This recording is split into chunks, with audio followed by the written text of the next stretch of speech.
أعوذ بالله من الشيطان اللعين الرجيم. بسم الله الرحمن الرحيم. الحمد لله رب العالمين، الصلاة والسلام على أشرف الأنبياء والمرسلين سيدنا ونبينا وشفيع ذنوبنا بالقاسم محمد صلى الله عليه وعلى آله الطيبين الطاهرين المعصومين المظلومين المنتخبين المنتجبين ولعنة الله على أعدائهم أجمعين. أما بعد، فقد قال الله تبارك وتعالى في كتابه المجيد وقوله الحق. بسم الله الرحمن الرحيم. قل أوحي إلي أنه استمع نفر من الجن فقالوا إنا سمعنا قرآنا عجبا. صلوات پڑھ دے محمد اور آل محمد پر.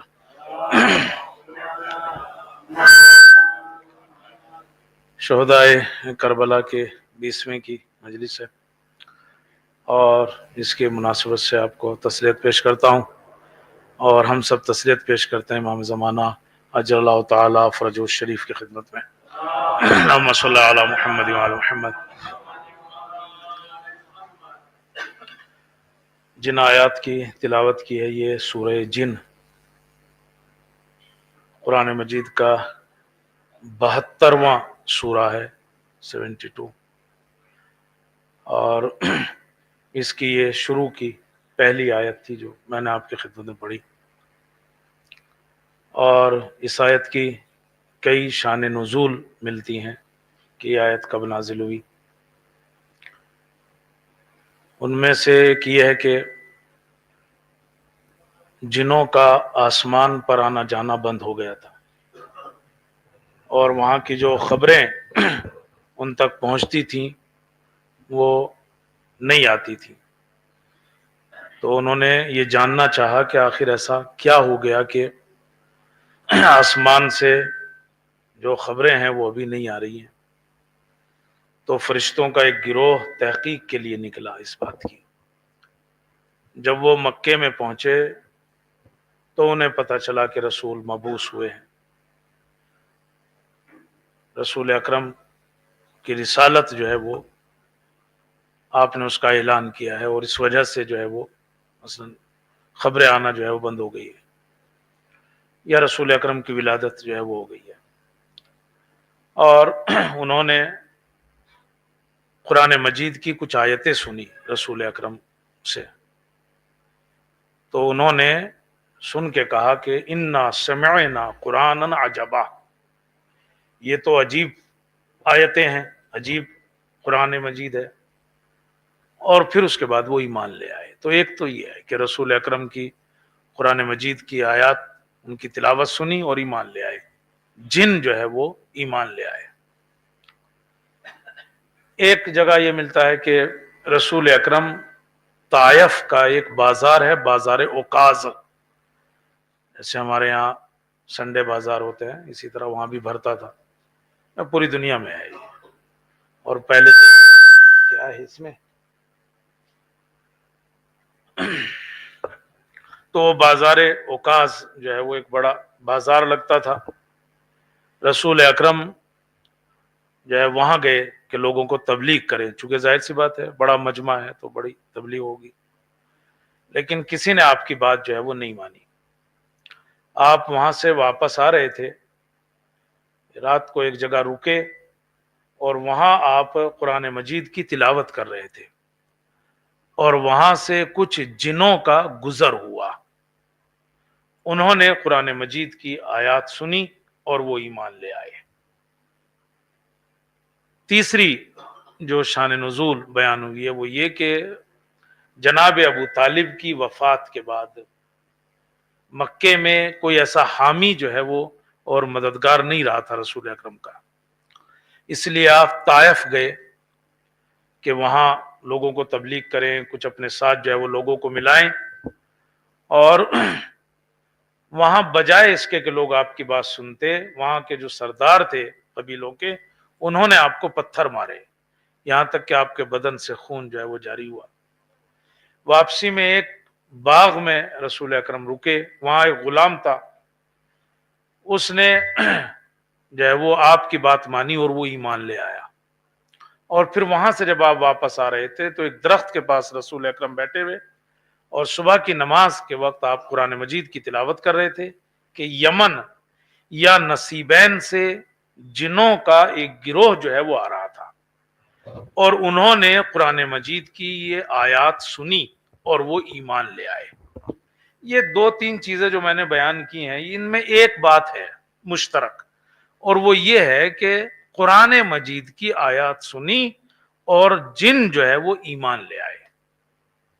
انہوں نے قرآن مجید کو سنا اور وہ ایمان لے آئے، اور پھر بعض لوگوں نے ان کی تعداد 7 لکھی ہے، 7، بعض لوگوں نے کچھ اور تعداد لکھی ہے، پھر وہ اپنے قوم میں گئے، انہیں بتایا، اور وہ سب بھی جو ہے وہ مسلمان ہو گئے۔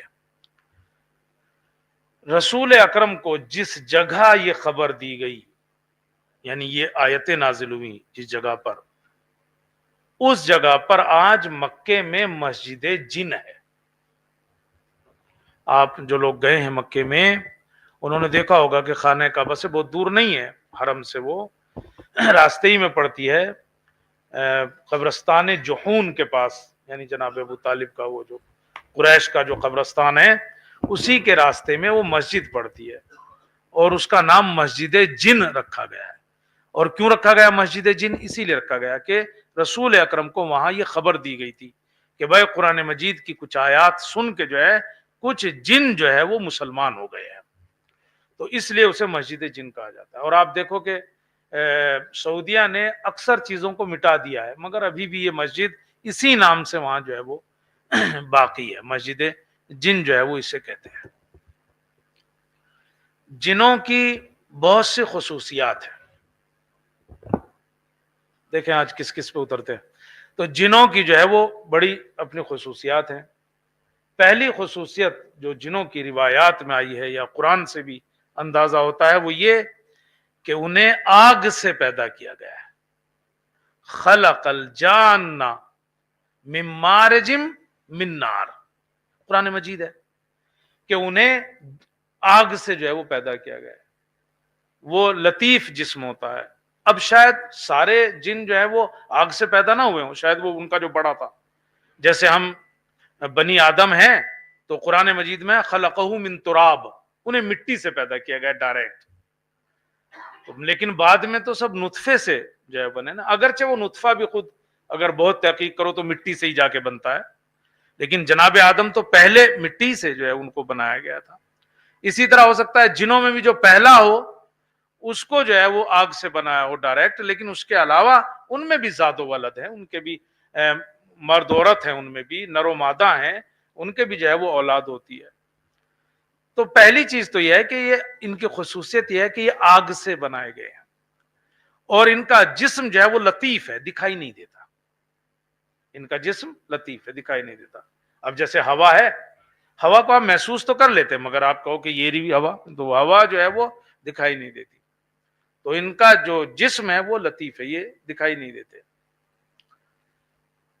کہتے ہیں کہ محمد بن جعفر کہتا ہے کہ میں علی بن عبید اللہ کے ساتھ جو ہے وہ 11ویں امام کے پاس گیا، وہاں پہلے سے کچھ لوگ بیٹھے ہوئے تھے، اور امام کے ایک کھجور کے درخت کے پاس بیٹھے تھے جس پہ کھجور آ رہی تھی، اور کھجور کا موسم بھی نہیں تھا، کام بھی جا کے بیٹھ گئے، بہت سے لوگ بیٹھے ہوئے تھے۔ اتنے میں دسترخوان جو ہے وہ لگانے کے لیے کہا گیا، امام نے کہا دسترخوان لگاؤ، سفرہ لگاؤ۔ دسترخوان لگ گیا تو امام نے کہا سب ہاتھ دھو لو اور بسم اللہ کرو، کھانا شروع کرو۔ کہا ہم لوگ کھانے کے لیے بیٹھ گئے، مگر کسی نے ہاتھ نہیں بڑھایا دسترخوان کی طرف، چونکہ امام خود نے ہاتھ نہیں بڑھایا تھا تو ہم بھی بیٹھے رہے کہ بھائی امام شروع کریں تو ہم بھی شروع کریں۔ تو کہتے ہیں کہ امام نے کہا کہ تمہارے لیے یہ کھانا حلال ہے، کھاؤ، جائز ہے، میں ابھی نہیں شروع کروں گا، تم شروع کرو، تمہارے ساتھ کچھ جن بھی بیٹھے ہوئے ہیں، تمہارے ساتھ یہاں پہ کچھ جن بھی جو ہے بیٹھے ہوئے ہیں، اب پتہ نہیں کس کس کی بغل میں بیٹھے ہوں یہاں بھی، تو وہ جو صاحب جو ہے وہ جن بھی جو ہے وہ تمہارے پاس بیٹھے ہوئے ہیں۔ اب ظاہر سی بات ہے امام نے یہ جملے کہے تھے، دسترخوان لگ گیا، ہم نے کھانا شروع کر دیا، وہ بھی کھا رہے ہوں گے۔ کہا ہمیں آدمی تو کوئی دکھائی نہیں دے رہا تھا، مگر کھانا کم ہوتا ہوا دکھائی دے رہا تھا، مثلا دال لے لی کسی نے روٹی اٹھا لی ہوگی، تو کہا وہ ہاتھ وات تو نہیں دکھائی دے رہے تھے، مگر یہ دکھائی دے رہا تھا کہ دسترخوان سے چیزیں جو ہے وہ کم ہو رہی ہیں، یعنی اس کا مطلب کچھ ہے. تو ان کی خصوصیت یہ ہے کہ آگ سے بنے اور یہ دکھائی نہیں دیتے، ایسے نہیں دکھائی دیں گے. تو کہتا ہے کہ ہم نے سوچا کہ ہم دل میں سوچنے لگے، اے کاش امام ایسا کچھ کریں کہ ہم انہیں دیکھ لیں، ایسا کچھ ہو کہ ہم دیکھ لیں. کہا امام نے ہمارے دل کی بات پڑھ لی اور امام نے جو ہے وہ ہمارے چہرے کے اوپر ہاتھ پھیرا.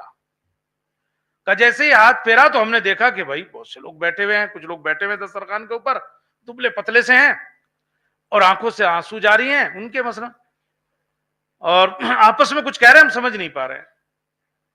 تو ہم نے چاہا کہ اٹھیں اور مسافہ کریں، اس لیے کہ ایک دم سے دیکھ کے وہ ہو گیا کہ بھائی کھڑے ہوں گلے گلے ملائیں.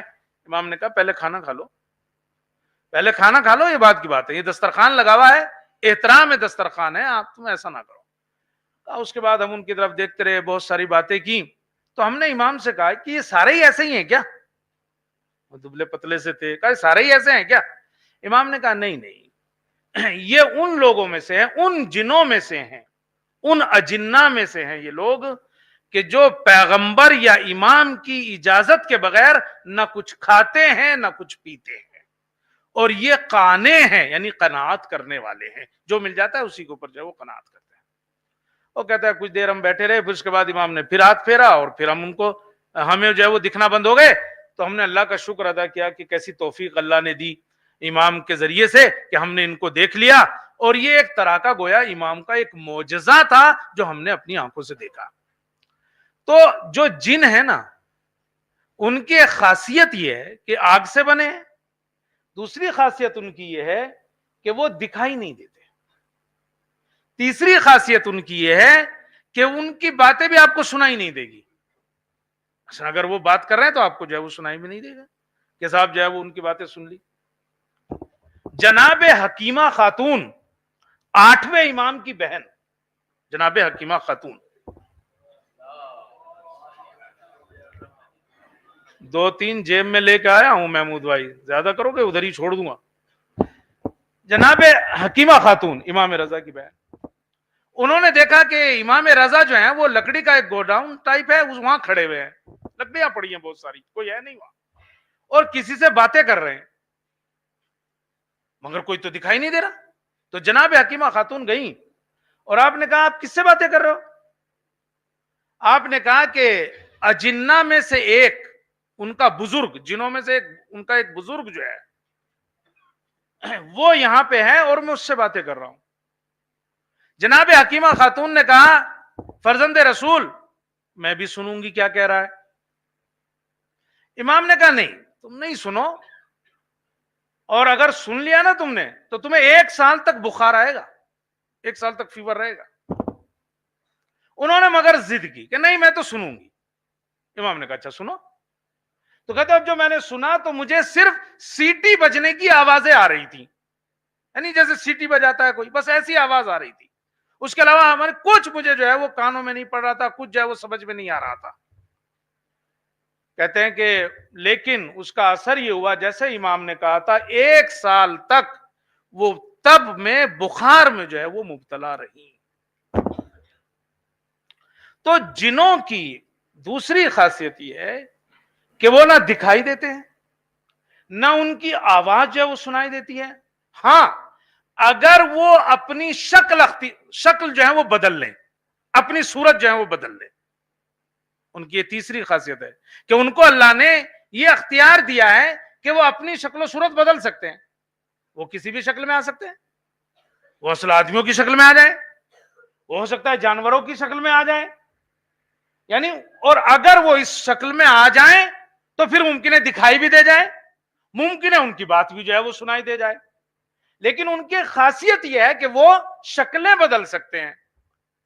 جناب جابر نے 5ویں امام سے نقل کیا ہے اور وہ کہتے ہیں، اور یہ مشہور واقعہ ہے، آپ نے جتنے بھی لوگ عراق گئے ہیں سب نے جو ہے وہ اس کو وہاں سنا ہوگا، کہ امیر المومنین مسجد کوفہ میں تھے اور منبر کے اوپر جو ہے وہ خطبہ دے رہے تھے.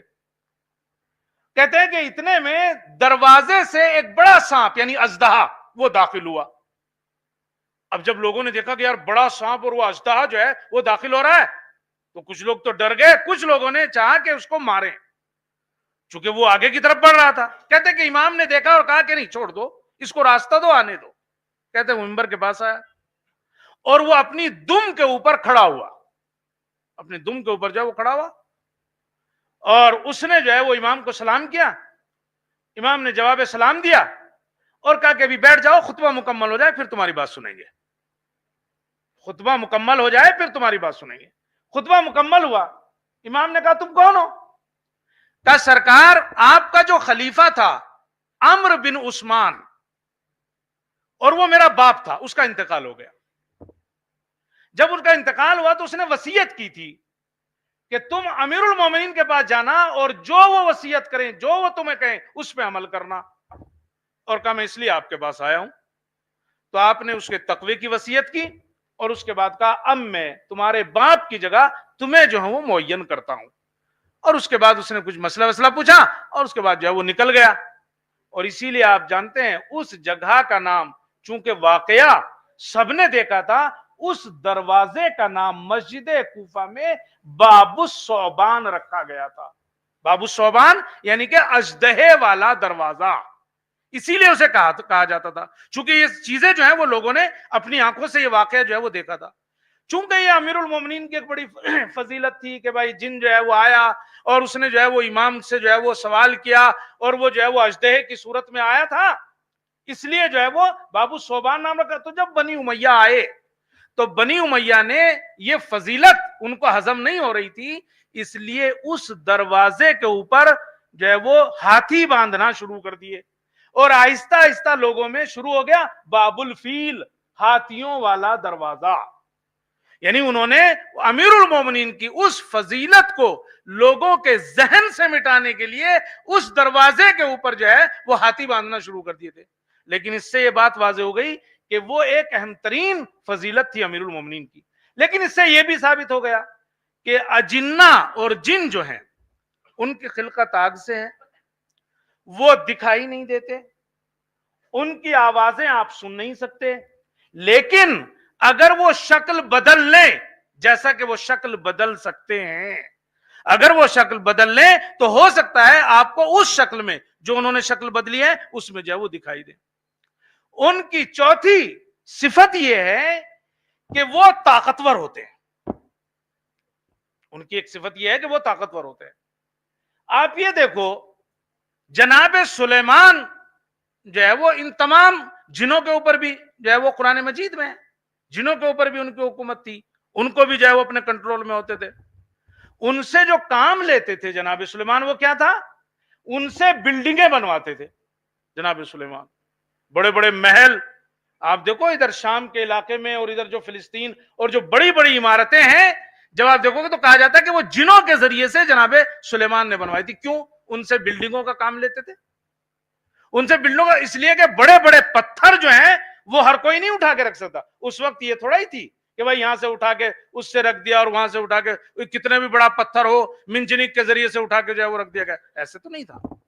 تو چونکہ جن جو ہیں ان کی خاصیت یہ ہے کہ وہ طاقتور ہوتے تھے، اور اس لیے جو ہے وہ ان سے ایسے کام لیتے تھے۔ قرآن مجید میں ہے اور کہتے ہیں غواص، یعنی کہ سمندروں کی تہ تک چلے جاتے تھے، وہ جہاں تک عام آدمی نہیں پہنچتا، بڑے آج وسائل کے ساتھ بھی اس میں بھی وہ غواصی کرتے تھے، یعنی سمندروں کی تہ تک چلے آتے تھے اور وہاں سے جو ہے وہ چیزیں جو ہے وہ نکالتے تھے۔ تو ان کی خاصیت یہ ہے کہ وہ بڑے طاقتور ہوتے ہیں۔ یہ جو جنگ ہو رہی تھی، جب جنگ بنی مستلق، رسول اکرم اس کے لیے نکلے، جنگ بنی مستلق کے لیے۔ ایک جگہ رات ہو گئی، ایک درے میں آپ رکے، ایک کھائی میں۔ کہتے ہیں کہ ایک فرشتہ جو ہے وہ نازل ہوا اور اس نے کہا کہ یا رسول اللہ، اس درے کا یعنی اس کھائی کا جو آخری حصہ ہے وہاں پہ کچھ اجنہ اور جنوں نے جو ہے وہ آپ کے خلاف سازش کی اور قتل کرنا چاہتے ہیں۔ تو کہتے ہیں کہ رسول اکرم نے امیر المومنین کو بلایا، آپ نے 100 آدمیوں کو اپنے ساتھ لیا، چونکہ جنگ کے لیے تو ویسے بھی جا ہی رہے تھے، 100 آدمیوں کو اپنے ساتھ لیا اور آپ جو ہے اس جگہ پہ پہنچے، اس درے کے پاس۔ لیکن ان لوگوں سے کہا جو آپ کے ساتھ تھے کہ دیکھو تم جو ہے وہ میرے پیچھے آؤ، لیکن جب تک میں کچھ نہ بولوں تم کچھ مت کرنا، ایسے نہیں کہ تم جو ہے وہ خود شروع ہو جاؤ۔ کہتے ہیں کہ ہم وہاں گئے اس درے کے پاس، اور پھر اس جگہ پر جہاں وہ لوگ تھے اس کی طرف بڑھے، انہیں آپ نے جو ہے جو لوگ تھے وہیں روک دیا، اسماء الہی اللہ کے جو نام تھے وہ آپ نے پڑھنا شروع کیے، اور جب ان کے نزدیک پہنچے آپ تو یہ کہتے ہیں کہ امیر المومنین نے ایک تکبیر کہی، ہمیں تلواروں کی آواز تو آ رہی تھی اور کچھ نہیں سنائی دے رہا تھا، کبھی کبھی دکھتا تھا کہ جیسے کوئی دھواں جو ہے وہ اڑ کے جو ہے وہ گیا ہو۔ کافی دیر کے بعد امیر المومنین باہر آئے تو ہم نے پوچھا کیا ہوا، تو آپ نے کہا کہ میں نے ان کو کہا کہ فرار نہ کرنا، میں علی ابن ابی طالب ہوں، اور کہا کہ پھر انہوں نے حملہ کیا، میں نے بھی ان کے اوپر حملہ کیا، لیکن کچھ لوگ جو ہیں وہ دھواں بن کے جو ہے وہ اڑ جا رہے تھے، نکل جا رہے تھے، آگ سے تو پیدا ہی ہوئے ہیں، کچھ جو ہے وہ نکل جا رہے تھے، کچھ نے جو ہے وہ رسول کی امان مانگی کہ ہمیں رسول کی پناہ میں جا رہے ہیں، کہا میں نے ان کو جو ہے وہ چھوڑ دیا، اور پھر اس کے بعد وہ اسلام لے آئے، اور کہتے ہیں کہ اب جب یہ رسول اکرم کے پاس آئے تو رسول اکرم نے کہا یا علی مبارک ہو، وہ لوگ جو آپ سے ڈر کے وہاں سے نکلے تھے وہ میرے پاس آئے اور انہوں نے اسلام قبول کر لیا اور وہ جو ہے وہ مسلمان ہو گئے۔ صلوات پڑھے محمد اور آل محمد پر۔ تو جنوں کی، اب آپ کہو گے یہ کیا لے کے بیٹھ گئے بیچ میں، لیکن چلو میں کہیں لے کے جا رہا ہوں آپ کو، اور ہو سکتا ہے آج نزول بھی ہو جائے ایک دو کا، حق تو ہے نا، اس سے تو بھاگنے، شر الجن والانس، تو جن کا جو ہے ہوتا ہے، تو ان کی ایک خاصیت یہ ہے کہ وہ طاقتور ہوتے ہیں، طاقتور ہوتے ہیں، ان میں بلا کی تیزی ہوتی ہے، کام کرنے کی سرعت ان میں بہت ہوتی ہے،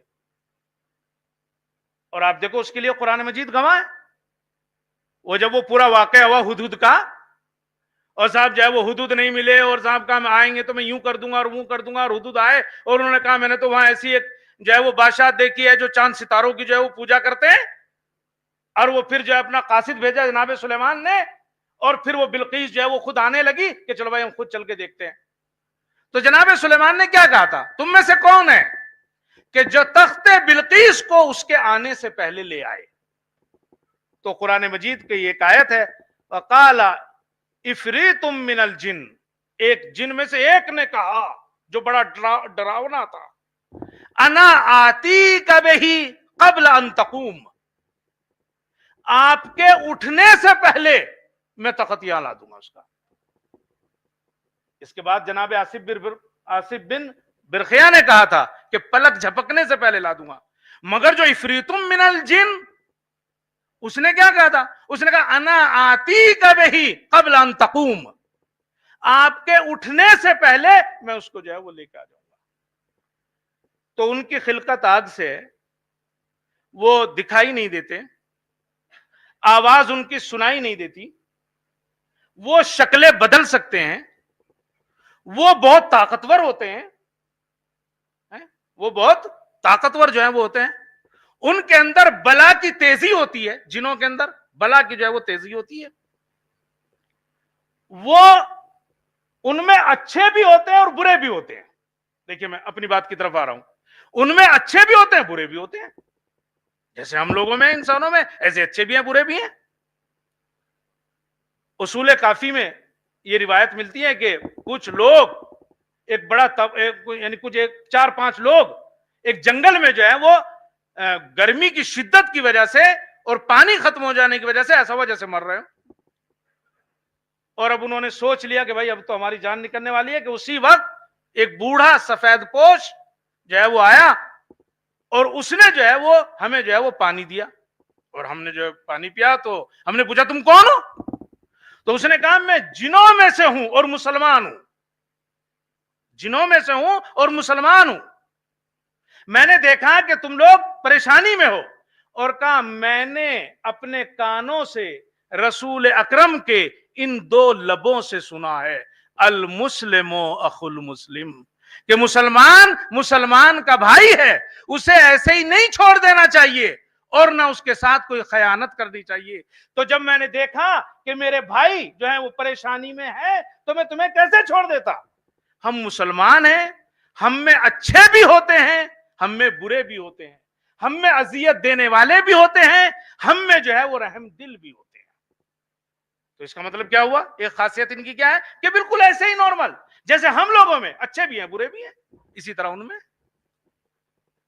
اب ان میں ان کے شر سے بچنے کے لیے روایتوں میں بہت سی چیزیں ہیں کہ آدمی جو ان میں برے ہیں ان سے کیسے بچا جائے. مثلا روایتوں میں ہے آپ 4 قل پڑھیے. چاروں قل جو ہیں آدمی اگر انہیں پڑھتا ہے تو ان کے شر سے محفوظ رہے گا. یا روایات میں آیا ہے کہ آیت الکرسی پڑھے. بعض روایت میں ہے کہ اگر کوئی آیت الکرسی پڑھتا ہے تو اللہ اس کی حفاظت کرتا ہے. دن میں اگر 5 مرتبہ آیت الکرسی پڑھے، روایت میں ہے کہ اگر کوئی 1 دفعہ پڑھتا ہے اللہ 1000 فرشتے بھیجتا ہے اس کی حفاظت کے لیے. اگر 2 مرتبہ پڑھتا ہے 2000 فرشتے بھیجے ہو گئے. اگر جو ہے وہ 3 بار پڑھتا ہے 3000 فرشتے اس کی حفاظت کرتے ہیں. اگر 4 مرتبہ پڑھتا ہے 4000 فرشتے. اور کہا جب 5ویں مرتبہ پڑھتا ہے تو اللہ کہتا ہے کہ بس اب چھوڑ دو، اب اس کی حفاظت میں خود کروں گا.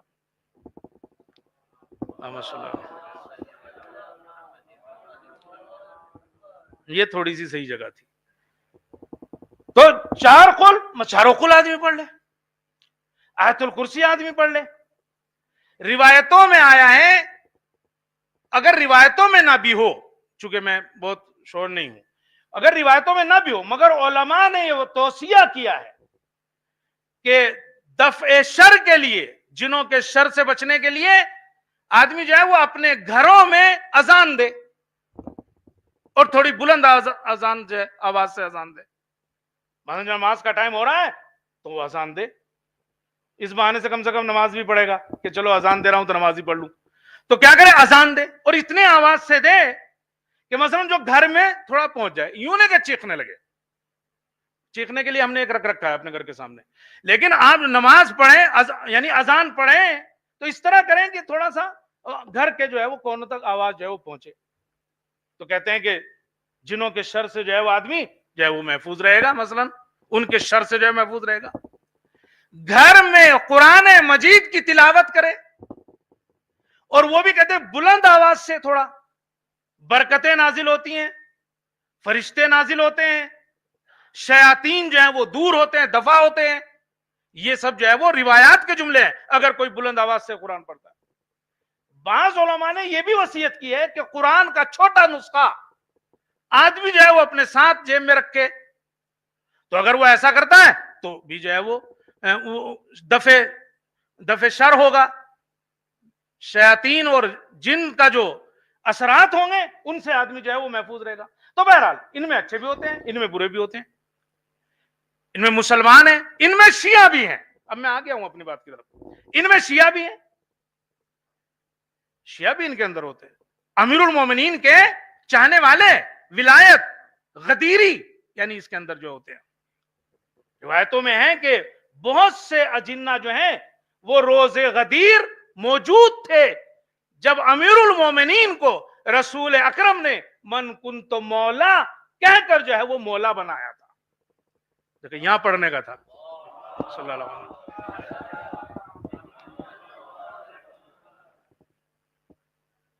تو کہتے ہیں کہ ان میں جو ہے وہ شیعہ بھی ہے، امیر المومنین کے چاہنے والوں میں سے ہیں، محبان اہل بیت میں سے ہیں. مفضل بن عمر 6 امام کا خادم تھا، نگہبان. وہ یہ نقل کرتا ہے کہ خراسان سے 2 لوگ چلے، اور وہ جیسے کہ بھائی یہ سامان ہے، کپڑے ہیں، کچھ اس میں پیسے تھے، درہم و دینار، کہا یہ لے جاؤ اور جا کے امام کو دے دینا. ایسے کرتے تھے لوگ، جب پیسہ اکٹھا ہو جاتا تھا خمس و زکوٰۃ کا یا کچھ صدقات کا تو امام کو بھیجتے تھے مثلا. تو کہتے ہیں کہ 2 آدمی تیار ہوئے اور وہ صاحب وہ جو بھی مال تھا وہ لے کے امام کی طرف جو ہے وہ آ رہے تھے. ان کا گزر شہر رے سے ہوا. یہ جو رے ہے شاہ عبد العظیم حسنی ایران کے اندر، تو وہاں رکے ہوئے تھے. تو ایک جوان آیا اور اس نے کہا کہ بھائی تم لوگ مدینے جا رہے ہو امام کے پاس، تو میرا بھی ایک مال ہے، یہ تھیلی ہے، اس میں کوئی درہم و دینار ہے، یہ لے جا کے تم جو ہے میری طرف سے امام کو دے دینا. انہوں نے کہا کوئی بات نہیں، ہم تو جا ہی رہے ہیں. اور انہوں نے وہ پیسہ بھی جو اس نے دیا تھا اپنی تھیلی وغیرہ میں رکھ لیا، اور جیسے اپنے مال کی حفاظت کر رہے تھے ایسے ہی اس کی حفاظت کرتے ہوئے اور ہم مدینہ پہنچ گئے. امام سے ملنے کی باری آئی کہ کل ہمیں امام کے پاس جانا ہے یا ابھی ہمیں امام سے ملنا ہے. اب انہوں نے وہ سامان اپنا کھولا اور وہ چیزیں نکالنا چاہیں تو کہتے ہیں کہ اس میں ساری چیزیں تھیں، بس وہی تھیلی نہیں تھی جو اس نے دی تھی شہر رہ میں، اس جوان نے دی تھی کہ امام کو دے دینا. تو بڑا تلاش کیا، نہیں ملی، پریشان ہو گئے کہ یار کیسے کریں، کیا ہوا، ہم نے تو اگر کچھ ایسا ہوتا تو سارا مال جاتا، وہ کہاں گیا، وہ امام کو کیا کہیں گے ہم.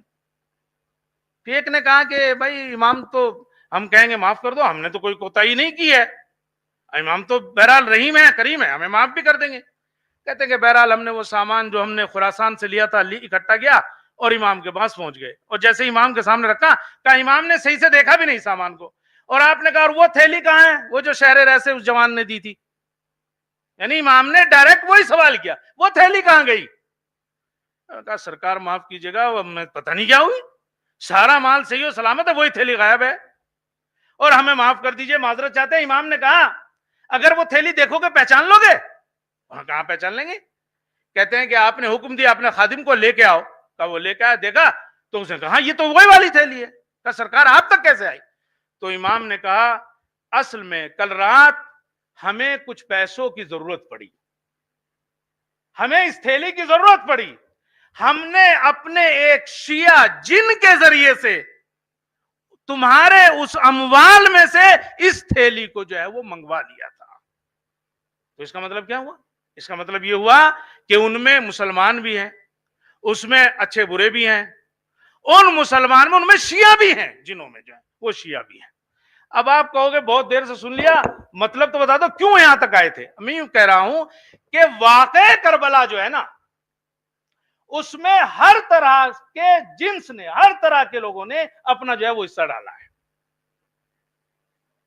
آپ دیکھو شہدائے کربلا کا آپ 20واں منا رہے ہو، اس میں دیکھو آپ کتنے لوگ جو ہیں وہ مثلا شریک ہوئے، 72 کی تعداد صحیح، 133 103 جتنی بھی تعداد ہے ایک شریک ہے.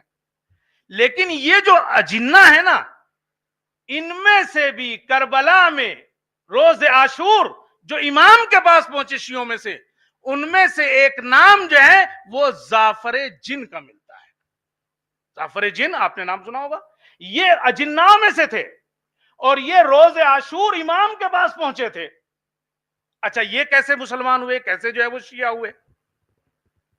کہتے ہیں کہ روایات میں ہے کہ رسول اکرم کچھ ساتھیوں کے ساتھ ایک جگہ سے گزر رہے تھے، ایک کھائی سے، ایک بیابان سے گزرے، وہاں آپ رات رکے. تو کہتے ہیں کہ فرشتے نے آپ کو خبر دی کہ یا رسول اللہ یہاں بیابان میں کنواں ہے، بئر ذات العلم کے نام سے وہ جگہ مشہور ہے. کہ یہاں پہ جو ہے وہ کنواں ہے، اور اس کنویں میں کچھ جن ہیں جو آپ کے خلاف سازشیں کر رہے ہیں. صبح کا وقت تھا کہ امیر رسول اکرم نے لوگوں سے کہا کوئی ہے کہ جو جائے گا. ابو العاص نامی ایک آدمی کھڑا ہوا، اس نے کہا یا رسول اللہ میں جاتا ہوں. آپ نے کہا جا رہے ہو، جنوں کے مقابلہ ہے. کہنے کیا ہوا، اگر زیادہ سے زیادہ کیا ہوگا، قتل ہو جاؤں گا. تو اگر قتل بھی ہوں گا تو آپ کی راہ میں شہید ہوں گا نا، تو میں جاتا ہوں. اس نے 10 آدمی کو لیا، وہ گیا، اور وہ کہتے ہیں کہ کنویں کے نزدیک پہنچے تو وہاں سے کوئی ڈراؤنی آوازیں آ رہی تھی کنویں کے اندر سے. تو کہا یہ جو 10 تھے تو پیچھے رہ گئے. ابو العاص چکے بھائی کمانڈر تو وہی تھا، وہ آگے کو گیا کہ اسی وقت کنویں سے ایک جو ہے وہ نکلا، ایک جن، اور کہا اس سے آگ نکل رہی تھی، اور کہا یہ سارے لوگ ڈر کے پیچھے ہٹ گئے. اور اس نے چیخ کے کہا ابو العاص نے کہ بھائی اگر تم زندہ بچ کے رسول تک پہنچے تو ان سے کہنا کہ ابو العاص نے آپ کی راہ میں اپنی جان دے دی. اب یہ تو ویسے بھی اور ڈر گئے تھے، بھاگ کے واپس آ گئے. کہتے ہیں کہ امیر المومنین صبح کا وقت تھا اور باہر سے اپنے گھوڑے کے لیے چارہ لینے گئے ہوئے تھے، وہ واپس آئے تو رسول اکرم نے کہا کہ یا علی ایسا ایسا ہوا ہے. تو آپ نے کہا کوئی بات نہیں میں جاتا ہوں. اور آپ نے انہی 10 آدمیوں کو لیا اور آپ کنویں کے پاس پہنچے. کہتے ہیں کہ وہی جن جو پہلے نکلا تھا، جس سے آگ نکل رہی تھی، باہر آیا. امیر المومنین نے اسے قتل کیا، اور اس کے بعد آپ نے کہا لاؤ ڈول دو پانی کھینچنے کے لیے. کہتے ہیں کہ ڈول ڈالا تو انہوں نے رسی کاٹ دی نیچے سے. امیر المومنین نے کہا کہ تم ابھی مانے نہیں، شرارت کر رہے ہو، لاؤ پھر سے لاؤ. ڈولا، پھر سے ڈالا گیا، انہوں نے پھر سے رسی کاٹ دی. اور انہوں نے کہا ہم نے تو سلیمان نبی کو بھی اس کنویں سے پانی نہیں لینے دیا، ہم نے تو ان کی بھی نافرمانی کی تھی. کہتے ہیں کہ امیر المومنین نے یہ سنا، آستین الٹی اور کہا لاؤ ڈول. لوگوں نے کہا کہاں؟ کہا میں کنویں کے اندر جاتا ہوں اور پانی لے کے آتا ہوں. یا علی آپ کی جان کو خطرہ؟ کہا نہیں تم مجھے دو، اور آپ نے وہ ڈول لیا اور کنویں کے اندر گئے، اور کہتے ہیں کہ اب آپ نے دیکھا، آپ جب وہاں گئے تو وہ لوگ جو ہے تیار کھڑے ہوئے تھے، انہوں نے کہا واپس ہو جاؤ ورنہ ہم پہلے کی طرح آپ کو قتل کر دیں گے۔ آپ نے کہا میں غالب کل غالب علی ابن ابی طالب ہوں، کہا میں غالب کل غالب علی ابن ابی طالب ہوں، بغیر فتح کے واپس نہیں جاؤں گا۔ اور اب کہتے ہیں کہ امیر المومنین نے تکبیر کہی بڑی بلند آواز میں، اور کہتے ہیں کہ ان لوگوں نے بھی حملہ کیا، امام نے بھی حملہ کیا، اور یہ کہتے ہیں کہ ہمیں صرف تلواروں کی آوازیں آ رہی تھی، کچھ نہیں سنائی دے رہا تھا، اور کہتے ہیں کہ ہم لوگ پریشان ہو گئے، کچھ دیر کے بعد آوازیں آنا بند ہو گئی، اتنے میں رسول اکرم بھی وہیں تشریف لے آئے۔ آپ نے ہاتھوں کو اٹھا کر کہا یا اللہ میرے چچا زاد بھائی علی کو واپس کر دے۔ امیر المومنین باہر آئے، لوگوں نے پوچھا یا علی اندر کیا ہوا؟ کچھ آوازیں نہیں آ رہی تھی، آوازیں آنا بند ہو گئی تھی۔ آپ نے کہا میں گیا تو میں نے دیکھا وہ تلواریں لیے ہیں، ہاتھوں میں ان کے پتھر ہیں، انہوں نے حملہ کرنا شروع کیا، میں نے بھی حملہ کرنا شروع کیا، ان میں سے اکثر جو ہے وہ الامان الامان کی ندائیں دینے لگے، اور میں نے چونکہ وہ امان مانگ رہے تھے میں نے انہیں چھوڑ دیا، بہت سے قتل ہو گئے۔ پھر میں نے ان سے کہا کہ دیکھو کسی کو اذیت مت کرنا اور اسلام لے آؤ، ان میں کا ایک بڑا طبقہ مسلمان ہو گیا، میں نے ان میں سے ایک آدمی کو ان کا بادشاہ بنا دیا۔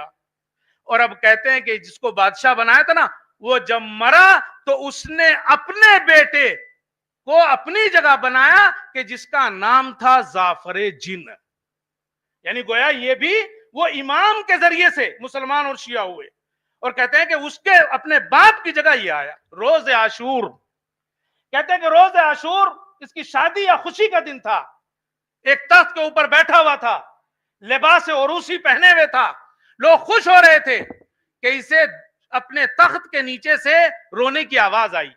اس نے کہا بھائی کون ہے، کون رو رہا ہے؟ تو دو جن باہر نکلے اور انہوں نے کہا کہ سرکار آپ نے ہمیں کسی کام سے بھیجا تھا۔ وہ کہتے ہیں کہ جب ہم نہر فرات کے پاس پہنچے، وہ جگہ جس کو نینوا کہتے ہیں، وہاں ہم نے ایک لشکر دیکھا، ہم نے لگا کہ کوئی جنگ ہے، تو ہم نزدیک گئے، ہم جب وہاں گئے تو ہم نے دیکھا وہ آدمی جس نے ہمیں مسلمان کیا تھا، اس کا بیٹا حسین نیزے کے اوپر تنہا ہے، سہارا دیے ہوئے آواز لگا رہا ہے حل من ناصر ینصرنا، کہتا کہ ہم نے اپنی آنکھوں سے دیکھا ہے، اور اسی لیے ہم نے سوچا کہ ہم آئیں اور آپ کو اس کی خبر دیں۔ کہتے ہیں جیسے ہی اس نے سنا فوراً وہ لباس جو پہنے ہوئے تھا وہ اتارا، کچھ اجنہ کے سرداروں کو ساتھ لیا، اور اب کہتے ہیں کہ وہ کربلا پہنچا، اور کربلا پہنچ کر اس نے امام سے کہا فرزند رسول ہم آپ کی مدد کے لیے تیار ہیں، اور اس سے پہلے کہ دشمن آپ تک آئے یا آپ اپنی جگہ سے ہی لے، ہم سب کو ختم کر دیں گے۔ کہ ایک مرتبہ امام نے پلٹ کے کہا نہیں مجھے تمہاری مدد کی ضرورت نہیں ہے، یہ دنیا جو ہے وہ طبیعی طور پر یعنی ایسے ہی عالم اسباب کے حساب سے چلنا چاہیے، ورنہ تم سے زیادہ طاقت ہم میں ہے، اگر ہم چاہیں تو خود بھی فتح حاصل کر سکتے ہیں، لیکن چونکہ یہ سارے معاملات جو ہیں وہ طبیعی طور پر ہونے ہیں، اس لیے ہمیں تمہاری مدد کی ضرورت نہیں ہے۔ ہاں اس سے پہلے کہ ہماری آواز استغاثہ بلند ہو تم یہ جگہ چھوڑ دو۔ اور کہتے ہیں کہ اس طرح سے وہ وہاں سے چلا آیا زعفر جن، لیکن ایسا نہیں ہے، ان کے علاوہ بھی اور بہت سے اجنہ جو ہے وہ کربلا میں آئے ہیں، لیکن بعض تو اس وقت پہنچے ہیں جب امام کی شہادت ہو چکی تھی، بعض اس وقت پہنچے جب امام کی شہادت ہو چکی تھی، مگر بہرحال چونکہ واقعہ کربلا ایک طبعی طور پر ہونا تھا، اس میں اس طرح کی کسی مدد کو جو ہے وہ شامل نہیں کیا جانا تھا، اور اس کی وجہ بھی صاف ہے، اگر یہ اس طرح سے نہ ہوتا طبعی طور پر تو شاید یہ قیامت تک اس طرح سے نہ جاتا، لیکن اللہ نے اس کو طبعی طور پر، اور اسی لیے کہا جاتا ہے امام کا ایک سخت ترین امتحان تھا جو کربلا میں ہوا۔ مگر ایک جملہ کہہ کے مصائب کی طرف آنا چاہتا ہوں، بہرحال امام کی شہادت تک، امام کی شہادت سے پہلے وہاں اجنہ آئے، اور بھی کچھ غیبی طاقتیں فرشتے بھی آئے ہوں گے جو کہ روایتیں ابھی میں پڑھنا نہیں چاہتا، اور انہوں نے بھی اپنی مدد جو ہے وہ پیش کی ہے، لیکن آپ دیکھو اس وقت تک تو مدد آئی بھی ہے، اگرچہ امام نے منع کر دیا ہے، لیکن واقعہ عاشورہ کے بعد تو کوئی ایسی مدد دکھائی بھی نہیں دیتی۔ اور اس وقت شہزادی جو ہے وہ زینب کبریٰ جو ہے وہ اکیلی ہے. سید سجاد کو بھی سنبھالنا ہے شہزادی کو, اور یہ جو اسرا کا قافلہ ہے اس کی بھی سردار جو ہے وہ شہزادی ہے, اس کو جو ہے وہ لے کے چل رہی ہے. اور ابھی تو کوئی ایسی مدد بھی نہیں دکھائی دیتی. اللہ اکبر. امام کے لیے تو یہ مدد لے کے آئے تھے مگر امام نے منع کر دیا. مسئلہ ہے تو حکمت پروردگار, لیکن آپ دیکھیں شہزادی جب چلی ہے اس وقت مدد کیا, آپ دیکھو کس طرح سے جو ہے وہ لے کے گئے, اور شہزادی نے کس طرح, چونکہ یہ ایام جو ہیں وہ اسارت کے ایام ہیں شروع ہو رہے ہیں, اور آپ دیکھو کس طرح سے کہتے ہیں کہ جب یہ کہیں قافلے کو روکتے تھے نا تو اپنے لوگوں کے لیے خیمے لگاتے تھے, اہل بیت کے لیے تو خیمے بھی نہیں لگاتے تھے. اہل بیت کے لیے خیمے بھی نہیں لگائے جاتے تھے, ان کو ایسے ہی اگر دھوپ بھی ہوتی تھی ایسے ہی جو ہے بٹھا دیا جاتا. اللہ اکبر. کھانا پانی بھی اگر دیتے تھے تو اپنے فوجیوں کو دیتے تھے, اور سرائے اہل بیت کو نہیں دیتے تھے. ملتا ہے نا کہ ایک مرتبہ شمر جو ہے وہ اپنے فوجیوں کو پانی پلا رہا تھا کہ شہزادی سکینہ نے شہزادی زینب سے کہا, پھوپھی جان اگر آپ کی اجازت ہو تو میں جاؤں پانی کے لیے, پانی مانگوں. یہ وہ مظلومیت دکھانا تھا اور ان کا ظلم جو ہے وہ اشکار کرنا تھا. کہتے ہیں شہزادی زینب نے اجازت دے دی اور اب وہ پانی پلاتا جا رہا ہے, اور کہتے ہیں کہ شہزادی سکینہ پیچھے پیچھے ہے. شاید شروع میں تصور کیا ہو کہ پہلے جب سب کو پانی پلا لے گا بعد میں مجھے شاید پانی دے دے. عزیزو لیکن روایتیں کہتی ہے کہ جب سب کو پانی پلا چکا تو شہزادی کو پانی دینے کے بجائے اس نے پانی کو زمین کے اوپر پھینک دیا. اللہ اللہ. عزیزو ایسے ایسے ظلم جو ہے وہ اس قافلے کے اوپر ہوئے ہیں. کربلا کے ظلم اپنی جگہ ہے, لیکن کربلا کے بعد یہ جو ظلم ہے کہ اپنے لیے خیمے ہیں ان کے لیے خیمے نہیں ہیں, اپنے لوگوں کے لیے کھانا اور پانی ہے لیکن اہل بیت کے لیے کھانا اور پانی جو ہے وہ نہیں. اللہ اکبر. ارے کتنی بھی چلچلاتی ہوئی دھوپ ہو لیکن کبھی بھی سائے میں بیٹھنے نہیں دیتے تھے. اسی لیے تو ملتا ہے کہ ایک مرتبہ امام سجاد نے کسی سے کہا, ارے اگر کیا تم میرے لیے تھوڑا سا کپڑا لا سکتے ہو. ارے وہ کپڑا لے کے آیا. جانتے ہیں ہم اور آپ کیا تصور کرتے ہیں کہ شاید حجاب یا پردے کے لیے منگایا ہوگا, لیکن ایسا نہیں ہے. روایتیں کہتی ہیں کہ امام نے ارے اس کپڑے کو لیا اور اپنی گردن اور وہ جو توق تھا اس کے بیچ میں رکھ دیا. ارے جب کسی نے پوچھا مولا آپ نے ایسا کیوں کیا, کہ دو وجہ ہیں. پہلی بات تو یہ ہے اس کی نوکیں میری گردن میں چبھ رہی ہے, دوسرے یہ ہے گرمی کی وجہ سے یہ تو کتنا گرم ہو جاتا ہے, ارے میرا گوشت جلنے لگتا ہے.